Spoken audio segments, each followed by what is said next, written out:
Happy Thanksgiving, you guys, basically. Welcome back to the MCU HQ, and this is going to be my review of the first 2 episodes of Hawkeye.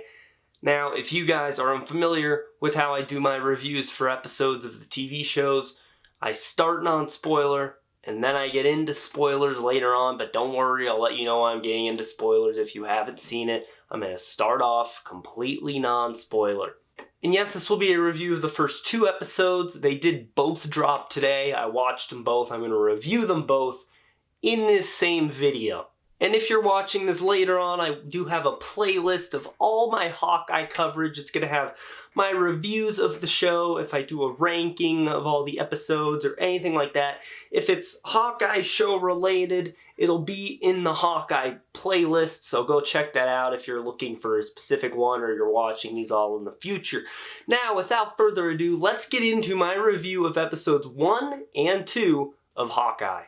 So this was a series I was very much looking forward to because I am a Hawkeye fan. Yes, he's the underutilized Avenger. He's not one of my favorite characters, but I like him. And he was actually my favorite character in Avengers Endgame, so I was really looking forward to the show. And I was not that disappointed. There were a few things I was disappointed by, but for the most part, I really enjoyed these first 2 episodes. But it's worth noting that this show is off to a much slower start than all the other shows. This isn't like WandaVision, Falcon and Winter Soldier, or Loki, where it kind of just gets moving right away. After the first 2 episodes, which they're 50 minutes each, so you're watching 100 minutes of television. After the first 2 episodes, that's when they start, the end of those episodes, that's when they start to set up the villain and set up what the main storyline is going to be. So it's a slow start, but it's also a very promising start. There's my friend asking me how it is. So if you don't go in expecting it to be massive, just get on the ground running right away, if you don't go in expecting that, you won't be disappointed with these first 2 episodes, just like I wasn't. And the show doesn't need to be like that. It's a smaller ground level story with the ground level non-powered superhero. So I think the show is exactly at the level that it needs to be. There's not a lot of action. It's just a lot of characters walking around doing stuff. If you're a fan of like Daredevil, Jessica Jones, or The Punisher, you know that those seasons, the first seasons of those shows, they didn't really hit the ground running. They were more of a slow build-up into the plot. That's what Hawkeye is. The only difference is that Hawkeye is only a 6-episode miniseries, not 3 seasons with 13 episodes each. I was actually watching Daredevil last night. I'm watching season 3 for the first time, which, by the way, is just one of the best seasons of television I've ever seen. And the first fight between Daredevil and Bullseye, there's a scene in this show that reminds me of that on a much smaller scale, but I'll get to that in spoilers. Alright, now one thing I kind of expected the show to be, but was still kind of a bummer, is that it is very Kate Bishop heavy. There's not really a good balance between Clint Barton and Kate Bishop. It's very Kate Bishop-centric. It's a lot like the Black Widow movie, how Yelena was the more prominent character than Natasha. It's a lot like that. But just like how Yelena was not a bad character, a lot of people liked her, it's the same in this. Kate Bishop is not a bad character by any means. She's not annoying. She's not trying to take the spotlight away from Hawkeye. She idolizes Hawkeye. It's just that she has a majority of the screen time, and I wish they gave more stuff to Clint Barton. And part of the reason that Kate Bishop is such a good character, at least to me, is because of Hailee Steinfeld's performance. She was Marvel's first choice for the role. She was everyone's first choice for the role. She was the biggest fan cast after John Krasinski's Mr. Fantastic. She is one of those perfect castings. She's up there with RDJ as Tony Stark or Ryan Reynolds as Deadpool. She is Kate Bishop. Like, if you were to read the comic and then watch the show, Hailee Steinfeld is Kate Bishop exact. It was brilliant casting, and I'm so glad that she decided to take this role, because I honestly could not see anyone else as Kate Bishop. But now, as for Clint, when he's on screen, I really like the character. As I said, he was my favorite Avenger in Avengers Endgame, and I just wish they would do more with him, and they finally are. They do set up this one storyline with Clint in his first scene, but then they kind of drop it, which was a bummer. I'll talk about what that is in spoilers. I'm hoping that comes back because there's a lot of potential in that storyline, especially with one of the other characters who's in the show. And I think the most appealing thing about Clint Barton is that he's the most realistic Avenger. Like, yeah, he's a really skilled archer, but in terms of the main Avengers, he's like the one people can most relate to. He doesn't have power sets. He also just gets annoyed with everyone on the planet. There's this one joke that I actually thought was quite funny, where there was this guy who wanted to fight him. It's in the trailer, this little Renaissance festival that Clint goes to, and he has to, like, fake fight someone, and he sighs, and he's like, I fought Thanos. And, like, he just can't comprehend that he went from fighting a god to now being in this situation.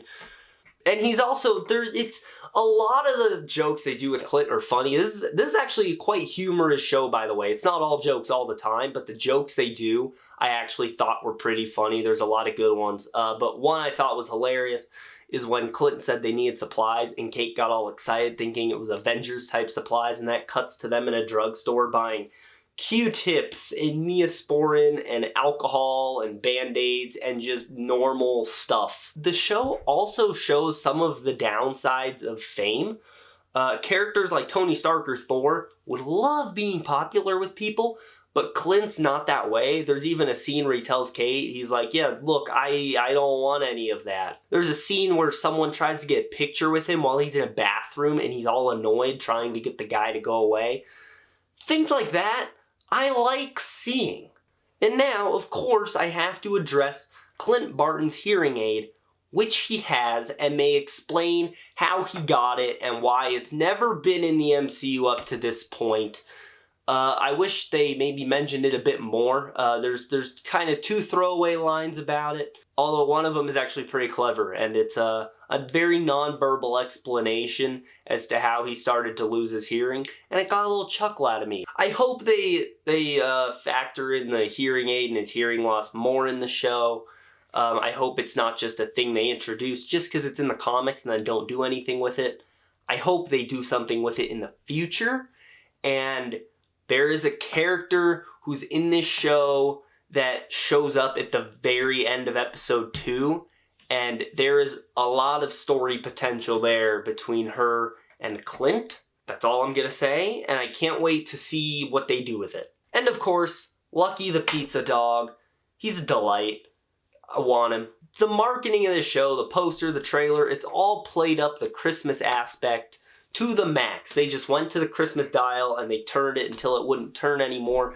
And yeah, that wasn't just for marketing. This is a very Christmassy show. It's getting me in the holiday season. They played Most Wonderful Time of the Year over the credits.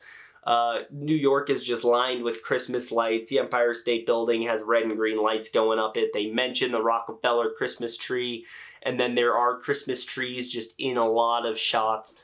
Super Christmassy, and of course the snow that's everywhere. It's snowing a lot in this show.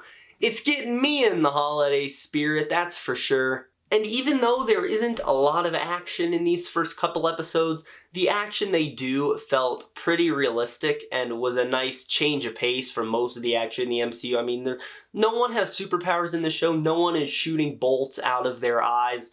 Hawkeye has a fight scene where he doesn't have any of his arrows and it's just fisticuffs, and you can see how much more raw and brutal it is and how he's fighting more like a 50-year-old superhero when he doesn't have all of his little trick arrows. And in Kate's fight, it's the same way, where she'll fight guys one-on-one and it's not her just mowing through guys. It's more of an even fight where they're both throwing punches at each other. She gets hit a lot. And there's like a scene where she'll have to take on two people and she has to find a creative way to separate them so she doesn't have to fight two people at the same time, because she ain't Batman, that's for sure. She's not taking on a bunch of dudes at once. It's a one-at-a-time kind of fight. So yeah, all in all, this was a very entertaining intro to the show, a very entertaining first couple episodes.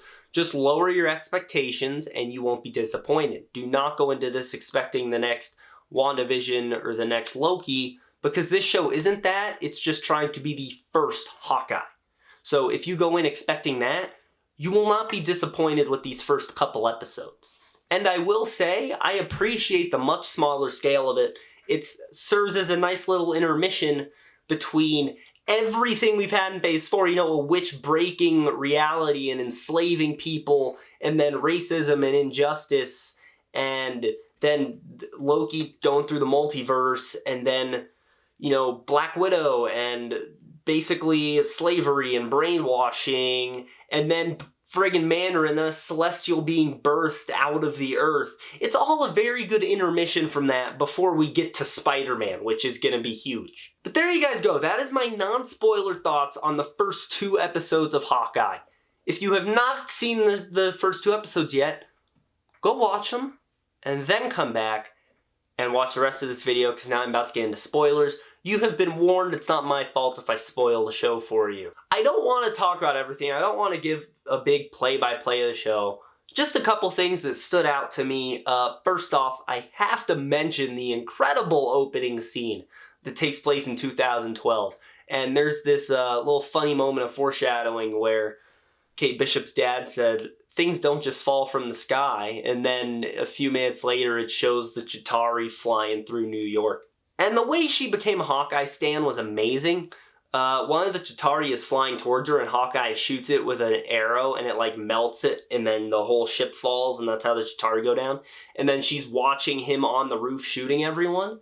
And so that scene when he's on the roof shooting, and then he jumps off, and he grapples and swings into the building, that has a whole new context now, because Kate Bishop watched it and it made her a big Hawkeye fan. So anytime I go back and watch Avengers, I'll be like, oh yeah, Kate Bishop is right over there watching him.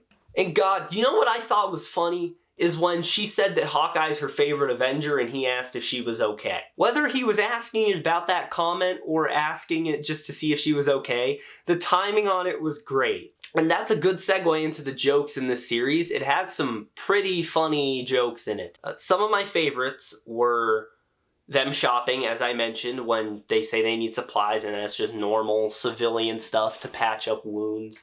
The scene when Hawkeye says, "Rule number 1, don't lose Nate," and then asks where Nate is, and then they're all looking for him. The whole bit about Kate talking to Gary, literally anything the Tracksuit Mafia says is gold, and I did not expect them to keep the little tidbit from the comics where they always just say bro to each other after every line, but they do. They just say bro all the time. And that whole scene when Hawkeye's kidnapped, I thought was hilarious as hell, because he's talking about how he came there to talk to the boss, and they're like, "No, we kidnapped you," and then he just pulls his arms out from behind his back, and he'd already broken out of whatever ties they had him in, and then you hear the roof cracking, and they're like, Where's the guy in the suit? And then Kate falls down into the room, and she's in pain, and then Clint just looks all agitated and annoyed, and they're like, "Found her." Rogers, the musical. I was cringing the whole time. I want to see that whole musical. I related to Hawkeye in that scene. But like I said, the show set up something Hawkeye related that they didn't really go anywhere with, and that's that he saw the actress playing Natasha, and it hit him that his best friend is dead. And then that's when he says he needs some air, and on the urinal he sees it sharpied on the urinal. Thanos was right. They kind of dropped it immediately about his whole grief over losing Natasha and all of that. But Yelena is supposed to be in this show, so they'll bring that back in some way, and maybe her and Hawkeye will bond over grief about Natasha's death. I mean, after they're done fighting each other, that's for sure. And then the other thing I said I hope they go somewhere with is Hawkeye having a hearing aid, because they touch on it, but they don't do anything with it, and I'm hoping they do in the future, because Echo, who is the character teased at the very end of the second episode and is getting her own series, she's a deaf character. So her and Hawkeye could have something to bond over. And the way they mention that Clint lost his hearing was a funny edit, because he says it's a long story, and then it cuts to just all these fights he's in. It's him getting shot by one of Strucker's guys, and then him diving through the building, and then when Thanos nukes the base, and it just shows all these super loud things, and he's like, yeah, it's a long story. And something I said I liked about Clint's character is just how done with life he is. I mentioned him saying that he fought Thanos and all of that, and how he doesn't want the fame. He's just like annoyed with everything. Good little touch. I like that not everyone wants the fame, and that they're showing the side of fame that sucks, which is that everyone always wants a picture with you, including while you're in the bathroom trying to pee. Yeah, and this episode sets up that kind of central mystery and central conflict of the show, which is just kind of gang stuff. There's really nothing bigger than that, and well, there's kind of something bigger than that, but it's like at the same level. I mean, you have the tracksuit mafia hunting down Kate because she has the Ronin suit that they want, right? They want all this Avengers stuff, it looks like, because I think there was a watch that was like Avengers lot or something. I don't know what that watch was. I want to know. But yeah, it's just a lot of gang stuff. Like, Hawkeye even says it'll just take like a day to sort out. But this episode does set up who I believe is going to be the villain of the show, which is Swordsman. I forgot that he was supposed to be in the show until after I watched the episode. But yeah, Kate's mom's fiance has a fascination with swords, and he's really gifted with swords, and Kate's trying to get him to prove how good he is. And she tries to hit him in the face with her fencing sword, and without even looking, he blocks it and disarms her. And he gets Ronin's sword at an auction, or he doesn't get it at the auction. He loses it to his uncle, and then he steals it when the auction's bombed, and then his uncle gets sliced with a sword, and it's pretty clear that he's the one who did that. He's also very clearly going to be the main bad guy of the show, if that wasn't obvious. And like I said, he steals the sword, and I think that auction was my favorite scene of these two episodes. I thought it was pretty cool. It was mysterious, and also it had what I think was the coolest fight scene, which was when Kate was in the Ronin suit fighting the tracksuit mafia. And the fact that the Ronin suit doesn't fit her, I like. I hate when shows or movies or anything really has the characters get in a disguise. I'm looking at you, Star Wars, and it is a perfect fit for them, like it was made for them. This isn't like that. When you see the wide shots, like the hood flops around, it's like falling over her face, the sleeves are baggy, just the whole thing doesn't fit, because it wasn't made for her, because her and Jeremy Renner have two very different builds. And like I said, the fight scene reminds me so much of the first Daredevil and Bullseye fight scene, and that's just because Kate is always finding the little creative uses for wine bottles. The one where it's the wine rack and there's someone on the other side of the wine rack with a gun, and she like pushes the wine thing and the bottle hits him in the face and takes him out, and then later she kicks one and it launches up in a way that hits someone in the head. I was sitting there, I was like, I just watched this last night. Like, Bullseye was just grabbing anything he could find and throwing it at Daredevil. Like I said, the show has promise. But 2 parts of the 6-part series, a whole third of the show, has been setting up the main plot line and not really going anywhere with it yet. So I'm just really intrigued to see where they go. It showed a lot of promise for a cool storyline, and I want to see how that story unfolds. But that's all I had for spoilers. So guys, that is going to mark my full review of the first 2 episodes of Hawkeye. What did you think of those 2 episodes? Let me know your thoughts down in the comments below. Leave a like on this video, subscribe, click on the bell icon to receive all notifications from the MCUHQ. I got some really cool videos coming to you guys in this next week that you guys have no idea what they are. So click the bell icon so that you get notified for all of those. And that's going to be it. Have a great day, guys.